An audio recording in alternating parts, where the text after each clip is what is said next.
Oke, welcome to my video, and di video ini kita akan mencoba menjelaskan yang sebelumnya, mungkin di video sebelumnya, kenapa memilih Livewire dan apa itu Livewire.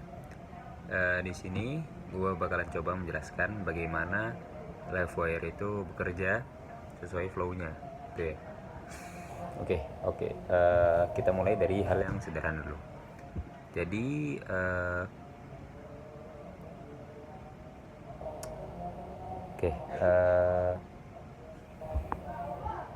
di sini ada beberapa poin yang gua simpulin bersama ChatGPT tentunya.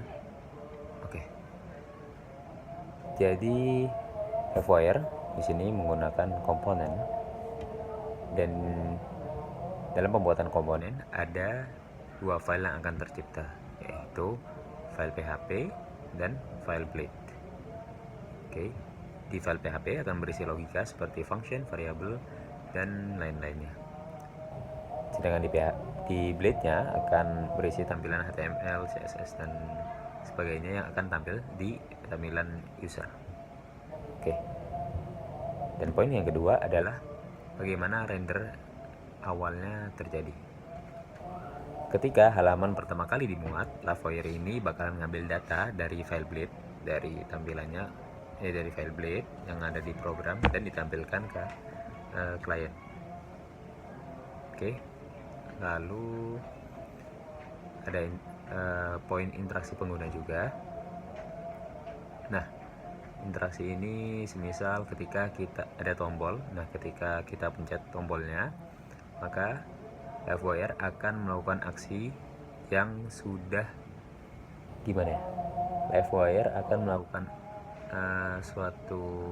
menjalankan suatu program yang dimana ketika tombol itu dipencet, maka akan men-trigger untuk jalannya suatu program dan menghasilkan sesuatu. Jadi ketika misalnya kamu mengklik sebuah tombol, yang ketika tombol itu diklik, maka itu akan men-trigger untuk menjalankan suatu proses, yaitu mendirect ke page selanjutnya atau ke halaman yang lain, dan akan memunculkan lagi ke hadapan kamu. Itulah. Lalu juga ada poin proses di server. Proses di bagian servernya. Di bagian server ini logika di file PHP diproses. Itulah. Dan kita hapus poin ini ya. Lanjut ke teknologi yang digunakan. Di sini menggunakan Ajax untuk melakukan browser ke server secara dinamis, dan juga DOM diffing. Baru tahu nih DOM diffing. Livewire di sini tertulis Livewire membandingkan perubahan pada HTML untuk memperbarui hanya bagian yang perlu sehingga cepat dan efisien.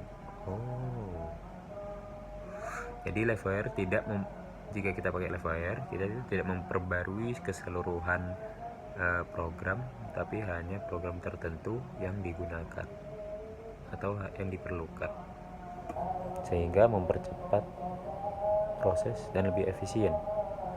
Mantap. Di sini gue juga mencari hal-hal yang perlu diperhatikan apa aja sih ketika kita menggunakan Livewire. Nah, di sini tertulis ada state management, yaitu variabel di komponen PHP. Lalu ada warningnya juga, yaitu menghindari terlalu banyak perubahan data yang kompleks karena bisa mempengaruhi performa kecepatan dari website tersebut. Terus ada juga Ajax overhead. Apa itu? Yaitu setiap interaksi yang memicu permintaan ke Ajax server. Nah, jika terlalu banyak permintaannya, itu bisa memperlambat aplikasi. Nah, solusinya bagaimana? Solusinya gunain fitur seperti debounce atau gunain fitur seperti debounce pada wire model, action wire model, untuk membatasi permintaan ke server melalui Ajax. Itu. Lalu gunain juga yang penting, yaitu adalah validasi data. Nah, validasi data ini diperluin supaya data-data yang ada di server tetap aman. Dan untuk kecepatan komponen, di sini diberikan solusinya, yaitu jangan memuat banyak data, sehingga sebaiknya menggunakan pagination atau chunking untuk data yang besar. Dan juga nah ini juga yang perlu perhatikan, yaitu kompatibilitas dengan JavaScript. Jika kita pakai JavaScript, FWire bisa tetap dijalankan, tapi memerlukan komunikasi yang jelas antar keduanya. Jadi ketika kita tetap kekeh pakai JavaScript, kita juga harus mempertimbangkan bagaimana FWire dan JavaScript ini saling terhubung dengan baik, gitulah. Dan jangan lupa untuk pakai caching supaya mengurangi beban server. Nah, itu poin-poin penting yang harus diperhatikan saat menggunakan LiveWire, dan juga bagaimana LiveWire bekerja seperti itu. Okay. Thank you for the attention and see you in the next video.